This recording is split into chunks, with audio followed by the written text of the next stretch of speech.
What's up and welcome back? I'm John Stark, MacMovieGuy.com, your favorite blind film critic, and today I'm here to talk about a documentary that just dropped on Hulu in time for Black History Month. They know what time of the month it is. That's why this documentary is here. I know what time of the month it is too. Is it? It's not my time of the month. Is it your? I don't know. Anyway, it's Black History Month, and I'm a blind film critic, and this movie has audio description. This is Sly Lives. I also think it could be Sly Lives, because that rhymes. And I'm thinking to myself, so Sly also is, you're being sly and you're living a sly life. So it's like Sly Lives, like 9 lives. I think it's lives, but it could be lives. I think it would be more interesting if it was lives. Sly Lives. I don't really know. And my screen reader doesn't know either. So, um,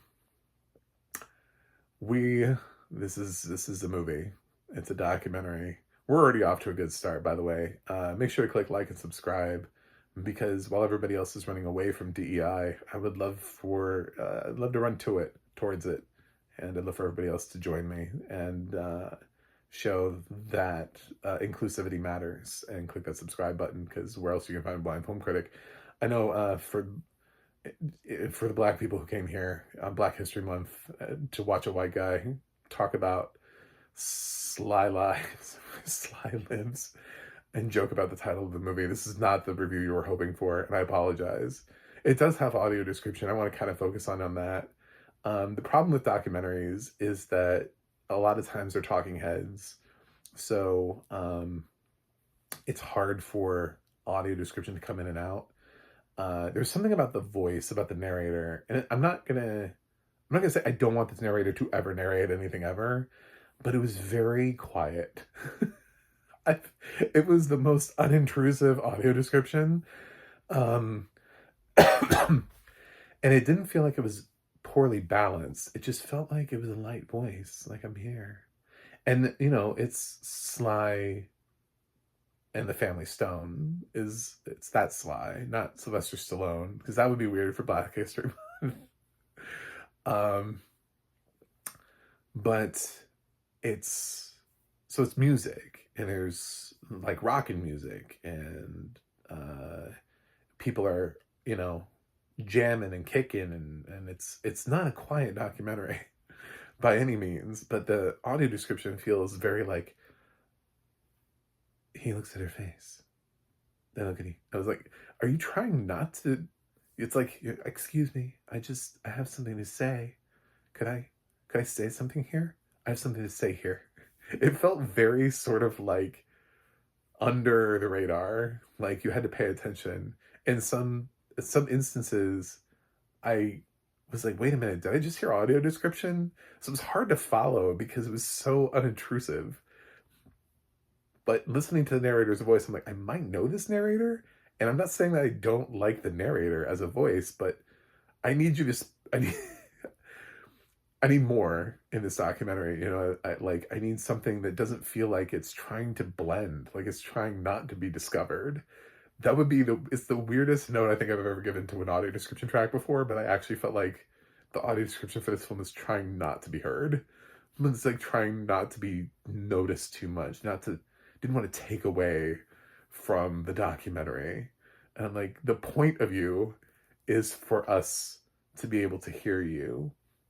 Now, not so much that that you obliterate the original movie, fair point, but also at the point where I don't want it to be like, was that just another one of the voices? Was just being interviewed? Who just said that? It just kind of felt like that to me. It just kind of felt like it was almost too symbiotic. It was like somebody was really trying not to stand out from the crowd, but that's not the point of audio description. So that's my thought on the audio description track. The movie itself is an interesting look at Sly and the Family Stone, a band that I honestly don't listen to. I'm not going to lie to you and say I'm a big fan of Sly and the Family Stone.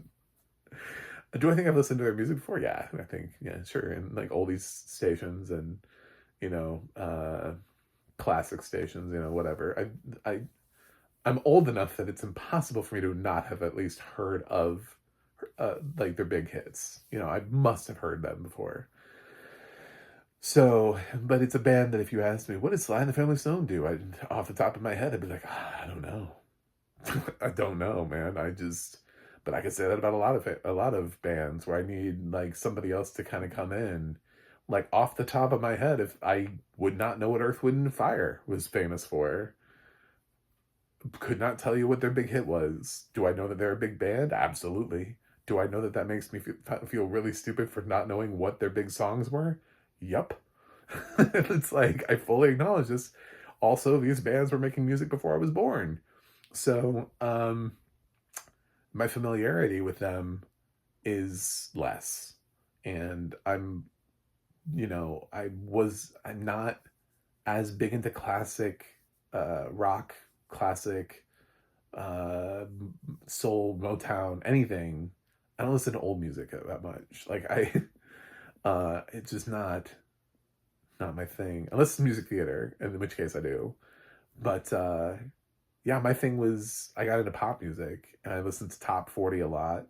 I have I grew up in the Ozarks, so I actually have a more passing knowledge of country music, especially like 90s, 2000s country music. Not so much currently, but like a certain block of country music, I absolutely, because it was all over me, man.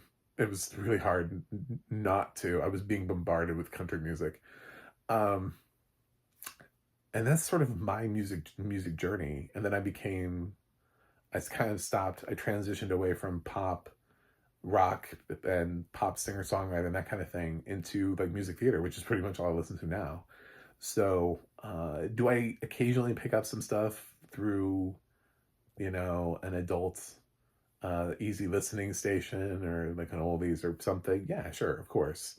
I'm positive I've heard their music, just not enough for me to be like, yes, this is my favorite documentary of the year. I really loved learning so much about this band that I'm not a huge fan of. Do I think it was engaging? Sure. But as somebody who's coming in, it was all learning for me. That's where I'm going with this. You're like, what the fuck is he even talking about? The thing I'm talking about is for every instance like this, because I've said this in some other documentaries, we're in content creation mode at this point. These are not documentaries of consequence. These are documentaries of content. And our streaming services need content to be created for them in order for them to move forward. And basically, anybody who's ever famous or was famous, or if you want to make a documentary about anybody so that they can drive attention to it, they'll make that documentary. They'll make a Gary Coleman documentary, Stormy Daniels documentary, Martha Stewart documentary, Federer, 12 Final Days. I'm trying to think about like all the documentaries that are made about people from last year. Superman, the Christopher Reeve story. I mean, it's so Celine Dion. I'm Celine Dion. Frida. Uh, it's, the list goes on and on and on and on. Elton John, never too late. Yeah, man, dude. If they'll do it, or they'll make a docu-series about it too, or about the Bon Jovi docu-series we had last year. So, am I surprised that Sly and the Family Stone has one? No, and I think this documentary will hit more for people who are fans of Sly and the Family Stone, or most importantly Sly, but because it is more about him and the Family Stone. But I think you get that from anyway. Uh, so I think it's really up to the fans to decide if this documentary is like the definitive documentary on him. Does this documentary do it for you? Did you already know? Because if you go in knowing more about the original topic, about the person, if you have the more familiarity you have with the subject matter, the more you can sort of dissect and be like, why didn't you talk about this? Why didn't we address this? Why didn't this in there? They didn't even go into this relationship. So for those people, I'm sort of interested what their reaction would be to this. For me, I know nothing. So for me, it was all learning. For me, it was all hearing about Sly and hearing about all of the various troubles and him moving through and him being prolific in music and all the different things from all the people who knew him. So I felt like I was getting educated the whole time, which is why I liked it. I love it because, again, there are going to be, I'm going to see at least 20 of these this year, if not 30 to 40 documentaries about a singular person who's famous for something.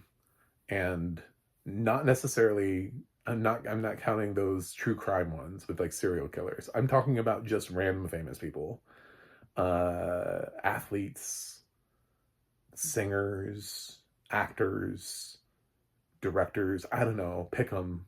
They're going to be coming. So I think this is fine. This was a good documentary. I liked it a little bit more than like I Am Celine Dion, but not as much as Martha, where I felt like Martha Stewart actually surprised me by saying some things I didn't expect her to say, and then the director actually caught her, and the audio description even caught her in some moments where when she kind of dodged a question, it was pretty obvious that she didn't want to talk about it. So I felt like that was just a better directed content creation. This is pretty good though. And for Black History Month, if you want to learn more about Sly and the Family Stone, depending on how much you know about them, will depend on how much you like this. So Sly Lives, Sly Lives. I'm gonna give it a B plus. I think it's worth your time. It's certainly not gonna make my top 10 near the list. Although, really, I think the only one that was like this at all that did was music by John Williams. I think that was the only one that I would consider. Everything else was about like an actual issue, and not, you know, a singular person. It was on my top 10 list. Anyway, that's it. Thanks for watching. Thanks for subscribing. And I'll see you guys on the other side.